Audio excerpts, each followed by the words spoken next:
जय श्री कृष्ण दोस्तों आपको विश्वकर्मा पूजा की हार्दिक अभिनंदन।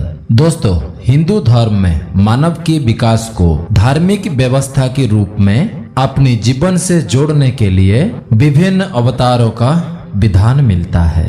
इन अवतारों से भगवान विश्वकर्मा को इस दुनिया का सबसे बड़ा इंजीनियर माना गया है। इसका मतलब ये है कि इस सारी दुनिया का ढांचा इन्होंने तैयार किया था। ये ही सृष्टि का प्रथम आविष्कारक थे। क्या आपको पता है क्यों की जाती है विश्वकर्मा पूजा और भगवान विश्वकर्मा की उत्पत्ति कैसे हुई थी? दोस्तों, चलिए जानते हैं भगवान विश्वकर्मा से जुड़ी सभी प्रश्नों को।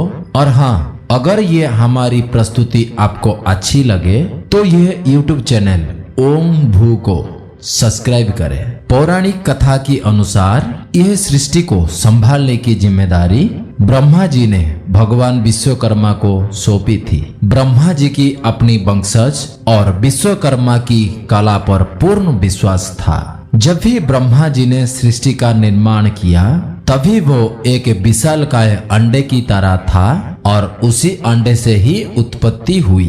कहते हैं कि इसे ब्रह्मा जी बाद में इसे शेषनाग की सिर पे रख दिया, परंतु शेषनाग की हिलने पर इस सृष्टि का नुकसान होता था। इस बातों से परेशान होकर विश्वकर्मा से ब्रह्मा जी ने पूछा। तभी विश्वकर्मा ने मेरु पर्वत को जल में रखा और सृष्टि को स्थिर कर दिया।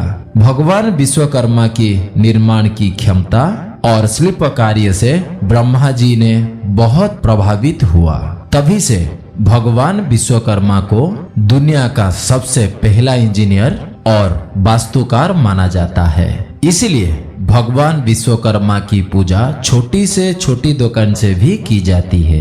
विष्णु पुराण की पहले अंश में भगवान विश्वकर्मा को देवताओं का देव बड़ी कहा गया है तथा शिल्प अवतार के रूप में श्रेष्ठ बताया गया है और पूरी सम्मान और यज्ञ बताया गया है। यही मान्यता अनेक पुराणों में आया है, जो कि शिल्प के ग्रंथों में भगवान विश्वकर्मा को सृष्टिकर्ता भी कहा गया है। धर्मशास्त्र और ग्रंथों में भगवान विश्वकर्मा की 5 स्वरूप और 5 अवतार बताया गया है। वो विराट विश्वकर्मा, धर्मवंशी विश्वकर्मा, अंगिरा वंशी विश्वकर्मा, सुधन्व विश्वकर्मा और भृगुवंशी विश्वकर्मा। भगवान विश्वकर्मा की सबसे बड़ी पुत्र मनु ऋषि थे। इनकी विवाह अंगिरा ऋषि की कन्या कंचना के साथ हुआ था। एक कथा के अनुसार सृष्टि की प्रारंभ में सर्वप्रथम नारायण अर्थात साक्षात विष्णु सागर में शेषनाग पर प्रकट हुए। उनकी नाभि कोमल से यह चतुर्मुख ब्रह्मा दृष्टि नजर आ रहे थे। ब्रह्मा की पुत्र धर्म की पुत्र तथा वास्तुदेव हुए। कहा जाता है कि धर्म की वस्तु नामक स्त्री से उत्पन्न वास्तविक 7वें पुत्र थे, जो शिल्प शास्त्र की आदि प्रवक्त थे। उन्हीं वास्तुदेव की अंगऋषि नामक पत्नी से श्री विश्वकर्मा उत्पन्न हुए। पिता के भांति विश्वकर्मा भी वास्तुकला में अद्वितीय आचार्य बने।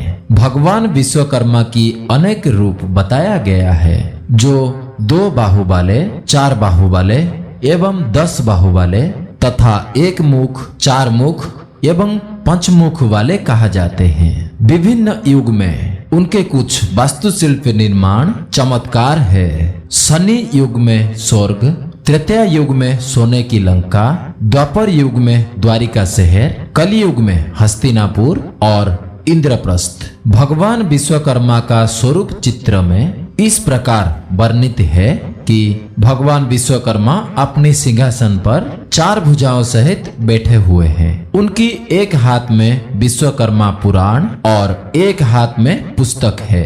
तीसरे हाथ में औजार है, जो भवन निर्माण का प्रतीक है। नीचे झुके हाथ में कमंडल है, जो सृष्टि की रचना की प्रतीक है।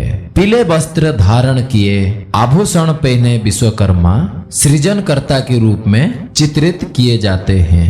दोस्तों, हमारी ये विश्वकर्मा की प्रस्तुति आपको कैसे लगी जरूर कमेंट में हमें जनाएं। अगर हमारी ये वीडियो आपको अच्छी लगती है तो सब्सक्राइब करें। फिर मिलते हैं अगले वीडियो में, तब तक नमस्ते।